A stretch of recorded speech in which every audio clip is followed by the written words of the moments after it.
Sir, bakit dito sa SSS, mabilis kumuha ng kaltas pero pag benepisyo na, pahirapan? Pakibisto nga po ang mga modus at racket sa loob. Brad, welcome sa Sindikato sa Sweldo o SSS. Ito ang nag-iisang bangko sa mundo na hindi mo pwedeng sabihing ayoko mag-deposit. Mandatory, sa pilitan. Bago mo pa mahawakan ang pinagpaguran mo, nadukutan ka na. Sabi nila, para sa future mo daw to. Pero sa totoo lang, parang tayo ang nagpopondo sa present nila habang ang future natin, bahala na si Batman. Himayin natin ang modus ng ahensyang ito. Simulan natin sa loan system nila na daig pa ang loan shark. Ito ang pinakmasakit sa loob, tol.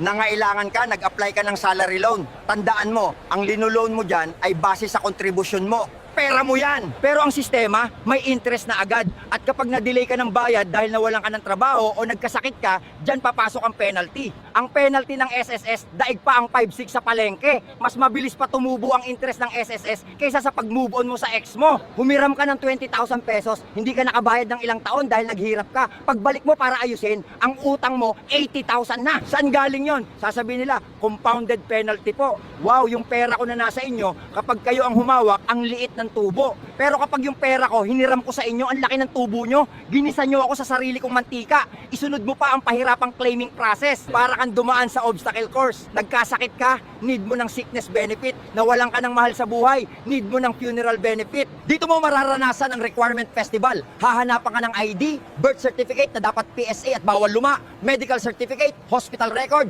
at kung ano-ano pa. Minsan, kulang na lang hanapan ka ng DNA test at autograph ni Jose Rizal. Ang dami nilang hinihingi sa'yo. At eto ang matindi, pag pensyonado ka na, yung proof of life. Kailangan mong patunayan na buhay ka pa. Minsan, papapuntahin ka sa branch kahit naka-wheelchair ka na. O kaya papag-sending ka ng picture na hawak ang dyaryo. Ano to, kidnap victim? Kulang na lang may nakasulat na, please ransom me. Ganun ang trato sa atin, parang hostage. At eto ang malupit, ang contribution gap o ang employer magic. Kaltas ng kaltas ang boss mo sa sweldo mo para sa SSS. Tuwing payslip, may bawas. Pero nung nag-check ka sa SSS online, kung makapasok ka man sa website nila na laging system down, at parang family computer nung 1990s ang style, tapos malalaman mo, walang hulog. Binubulsa ng employer ang pera mo. Ngayon, anong ginagawa ng SSS dyan? Dapat hinahabol nila at kinakasuhan ng mga employer na yan, di ba? Pero madalas, ikaw pa ang pinag-a-adjust. Sasabihin sa'yo, Sir, kumuha po kayo ng certification sa employer nyo. Anak ng tokwa. Ako pa ang maghahabol. Eh, kayo ang may police power. Ang tawag dyan, negligence of duty. Pag-usapan din natin ang pension peanut. Nagbayad ka ng 20, 30, 40 years. Dugot pawis. Pag edad mo ng 60, excited ka na. Pensionado na. Magkano ang makukuha mo? 2,000 o 4,000 isang buwan? Anong mabibili niyan ngayon?